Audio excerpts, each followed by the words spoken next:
আমার প্রিয় বন্ধুরা, ছোট ছোট বন্ধুদের আজকে আমি অঙ্কেরই একটা সত্যি করেই ধাঁধা আলোচনা করব।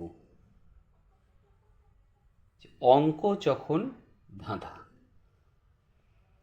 দেখা যাক কি ব্যাপারটা। তিন বন্ধু এখন ক্লাবে বসে আছে। হঠাৎ করে এ বি সি, এ বন্ধুটি বি এবং সি দুজনকে বলল যে এমন একটা একটা 3 ডিজিটের একটা সংখ্যা মনে মনে চিন্তা করো তো, বা খাতায় লেখো তো। তখন বি আর সি জিজ্ঞেস করছে যে সংখ্যাটা কেমন করে লিখব, যে একই সংখ্যা কি 3বার লিখতে পারি, মধ্যেখানে কি কোনো শূন্য বসাতে পারি, শেষে কি কোনো শূন্য বসাতে পারি। এ বলল হ্যাঁ, তুমি যা খুশি করতে পারো, কিন্তু সংখ্যাটা যা লিখবে সেটা একে যেন না বলে তারা। ঠিক আছে? তো বি আমাদের এখন মনে মনে খাতায় এখন পাশে ছোট করে 312 লিখেছে। তখন এ বলল, এবার তুমি যা লিখেছো সেই সংখ্যাটাই আরেকবার লেখো পাশে। মানে 312 লিখেছে, তাহলে 312 পাশে আরেকবার 312 লিখেছে। ঠিক আছে? এবার এ বলছে যে এবার যে তুমি 6 অঙ্কের সংখ্যাটা পেলে তাকে তুমি 7 দিয়ে ভাগ করো। 7 দিয়ে কি ভাগ করা মিলবে? দেখা যাক কি হয়। 7 দিয়ে ভাগ করে দেখা গেল হ্যাঁ, মিলে গেল। বলো এবার তুমি 7 দিয়ে ভাগ করে যেটা পেলে সেই সংখ্যাটাকে আবার তুমি 11 দিয়ে ভাগ করো, আবার কি মিলবে? দেখা গেল হ্যাঁ, এবারও মিলে গেল। এইবার যে ভাগ করে পেলে সেইটাকে 13 দিয়ে ভাগ করো, আবার 13 দিয়ে ভাগ করার পর দেখা গেল তখন বলছে তুমি যে সংখ্যাটা লিখেছিলে সেই সংখ্যাটাই পেয়েছো। তখন সবাই অবাক, আরে সত্যি তো। তখন বি বলল ঠিক আছে, বি নয়, বি তো হয়ে গেছে। সি বলল ঠিক আছে, আমি একটা মনে মনে সংখ্যা চিন্তা করছি। ও একই সংখ্যা দুবারও লিখেছে, একটা শূন্যও নিয়েছে, 550, কিন্তু সেটা অন্য দিনকে বলেনি। এবার 550 ঠিক ওইভাবেই পাশাপাশি দুবার লেখা হলো। যে 6 অঙ্কের সংখ্যাটা পাওয়া গেল তাকে 7 দিয়ে ভাগ করা গেল, দেখা যাচ্ছে হ্যাঁ এবারও মিলে গেল।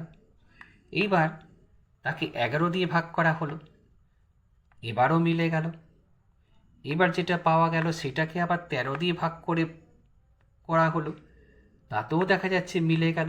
নিয়ে দেখা যাচ্ছে যে সংখ্যাটাও 550 ঠিক করেছিল সেই সংখ্যাটাই ঘুরে এসছে। আরে আশ্চর্য তো সত্যি, এটা কিভাবে হচ্ছে? আমি কি করে বুঝতে পারবো যে 7, 11, 13 দিয়ে ভাগ করে মিলে যাবে?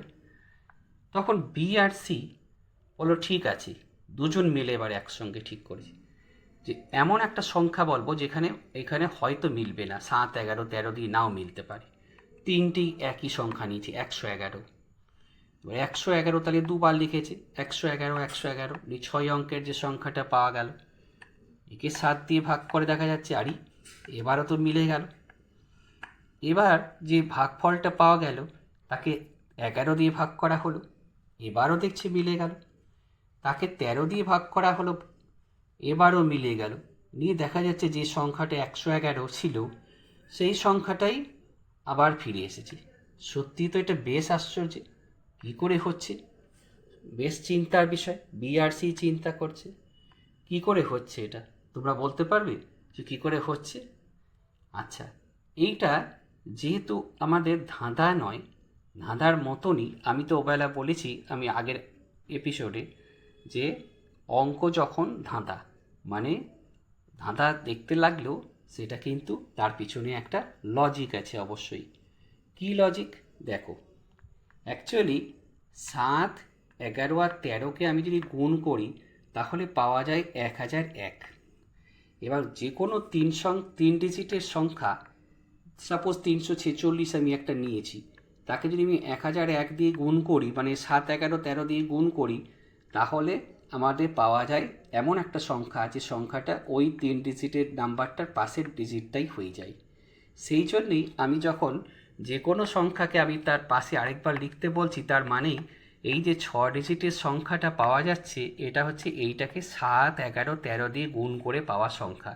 সেই জন্যই 7, 11, 13 দিয়ে ভাগ করলে আবার ওই সংখ্যাটা পাওয়া যাচ্ছে। সত্যি মজার কি না?